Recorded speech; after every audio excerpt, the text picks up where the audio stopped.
Hello, horror fanatics. This is J.A.R. 369. Welcome back for another figure review. Today, I'll be taking a look at the NECA The Silence of the Lambs Hannibal Lecter, made by, well, NECA, of course.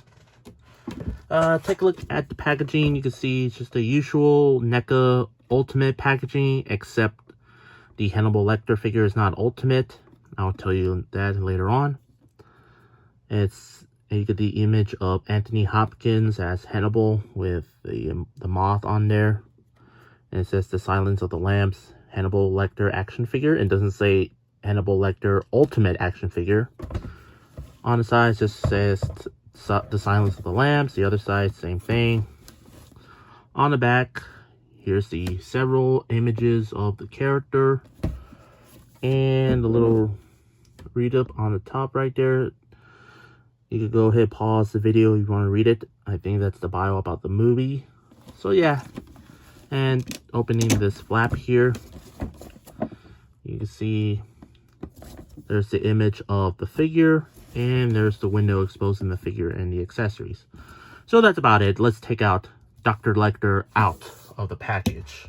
Here is Hannibal the Cannibal out of the package. Let's take a closer look at the figure. The likeness to Anthony Hopkins, I would say they did really a not too bad of a job with this head sculpt. It kind of does look exactly like Anthony Hopkins. I'd say that it's a really decent looking head sculpt. Not too bad at all, not too bad. You see the bunch of blood all over his mouth there. You get you can see the teeth right there showing. Probably when he beat up the cop when he's trying to escape. So yeah. So the hair sculpt looks pretty good. Very Anthony Hopkins-ish going on in the hair sculpt. And you can see there's like a little giant bald spot right there. Well, the hair is covering it. So, yeah. Take a look at his prison suit here. You can see he's all covered in blood. The pants and everything. And his arms there. You can see his prison number right there. And you can see some of the sculpted wrinkles all over his outfit here. Then take a look at his right hand. You can see you get a gripping right hand for holding on his accessory. And the other hand just like a little more dramatic, like he's listening to the opera music after he beat up those cops. You can see some wrinkles on the his pants there. You can see some pockets sculpted on there.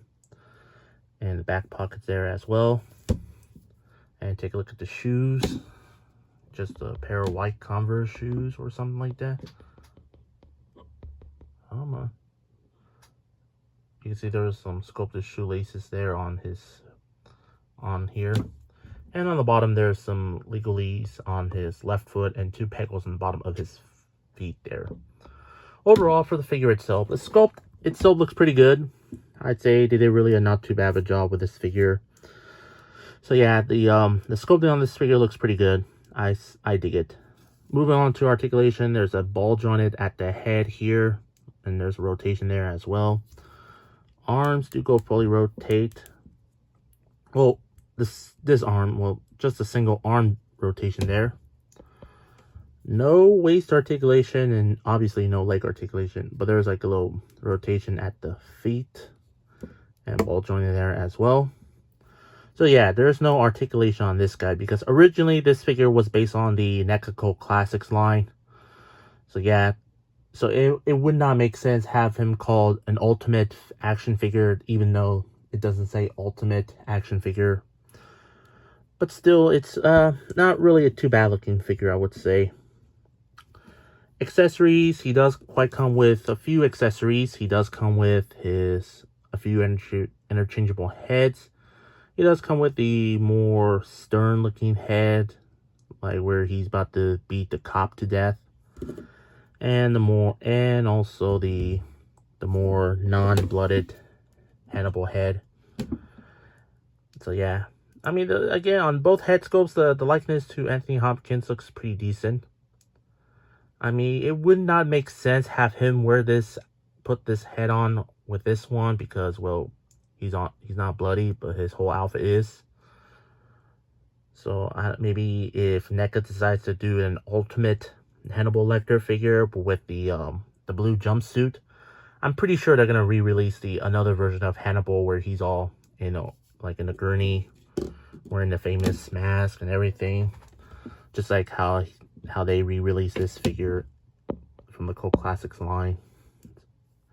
So yeah, let's take off the head here, and maybe I will put this head here. There we go. Much better. And he does come with the baton, the police baton, where he's about to beat to death with one of the cops that he handcuffed to. Just like that. There we go. And finally, he does quite come with, oh, almost out of the payment break. He does quite come with the display, the diorama display stand of the prison cell that he's in. You can see like the bars and everything. And take a look, you can see some of the details right there, like little lighters, keys and everything. Get the food right there. And there's like a little single peg here. And the carpet here is made out of a sticker, so yeah, be careful with this one here. So all you do is, I mean, by the looks of it, it was supposed to be pegged like that, but since there's a peg right here, boom, there you go. There you have Hannibal on his prison cell right there. Overall, for the figure itself, I mean, the figure itself, it's still pretty good. I would say NECA did really a great job, but I really didn't like how this figure was re-released from the NECA Cult Classics line. Like, come on, why not give him like a fully articulated on this figure? I mean, I just don't understand like why NECA made re-release this figure, but with the $35 retail. I mean, if you missed out on the Cult Classics line, I mean, what can you expect? Would you buy a figure from like a very old figure that you probably might spend $200, and then when you open it, boom, it breaks because the plastics were different back then? Or would you spend $35 and just buy the re-release with a better plastic? So yeah. The figure itself is still pretty good. The likeness to Anthony Hopkins, I say they did really a great job. Sculpting wise is good. The articulation is very limited. Only the arm rotated and the head and the ankles, that's it. But he's in his pre-pose, and that's fine like that. At the end of the day, I say this figure, well, I would say I would definitely recommend getting this figure if you're a big Silence of the Lambs fan. Yeah, the figure itself is pretty good. Highly recommended. Unless if you want to save your money and if you don't want this figure, then I would recommend waiting for this figure to go on sale. So yeah, for my rate, I'm gonna give the NECA Hannibal the Cannibal figure I probably might give him like an 8 out of 10 just for me. I hope you enjoyed my review. If you did, please consider like, comment, share, and subscribe if you're new to my channel. And follow me on Instagram and Threads. Both links will be in the description down below. That's all I have to say. This is the NECA, the Silence of the Lambs Hannibal Lecter figure made by NECA. And this is J.A.R. 369. Thank you very much for watching. And I'll see you on my next horror toy review for 31 horror toys in 31 days.